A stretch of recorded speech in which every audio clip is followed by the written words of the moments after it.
आरोपी रवी घुमारे याला फाशीची शिक्षा पुण्यातील येरवडा कारागृहात। राष्ट्रपती द्रौपदी मुर्मू। जालन्यात 2012 रोजी इंदिरा गांधी नगर परिसरात एका 2 वर्षीय चिमुकलीचा बलात्कार करून खून केल्याची घटना घडली होती। कदीम जालना पोलीस ठाण्यात गुन्हा दाखल करण्यात आला होता।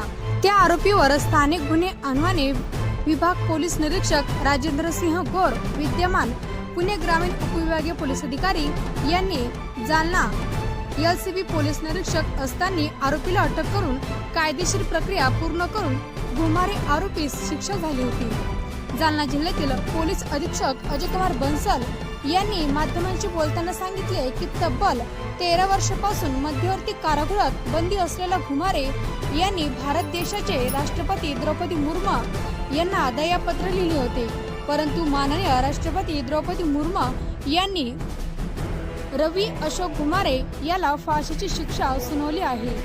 लवकरच पुणे येथील येरवडा कारागृहात फाशीची शिक्षा मिळेल तर जालनेकर यांनी आरोपीला फाशीची शिक्षा दिली याबद्दल आनंद साजरा केला आहे।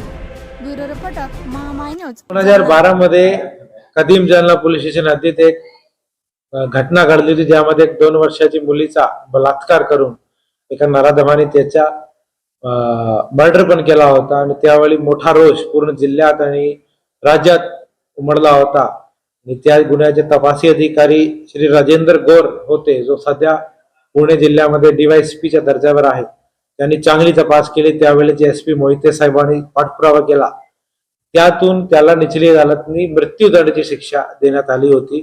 त्याच्यानंतर तो उच्च न्यायालयात गेला, उच्च न्यायालयानंतर सुप्रीम कोर्टात गेला आणि पण सगळे ठिकाणी त्याची फाशीची शिक्षा कायम ठेवण्यात आली। आणि आता शेवटी आरोपीने माननीय राष्ट्रपती महोदयाकडे पण माफीची अर्ज केली होती, पण त्याच्या पण आम्ही आमचा बाजू मांडली आणि ते बघून ते नकारण्यात आलेली आहे।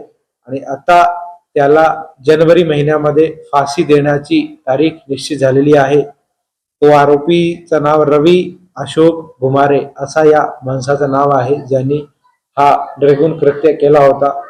तर त्याचा फाशी आता नक्कीच सुनिश्चित झालेली आहे आणि नक्कीच त्याच्या एक समाजामध्ये एक स्ट्रॉंग मेसेज जाणार आहे की कायद्याच्या दृष्टिकोनातून जरी थोडा वेळ लागला पण न्याय नक्कीच होतो।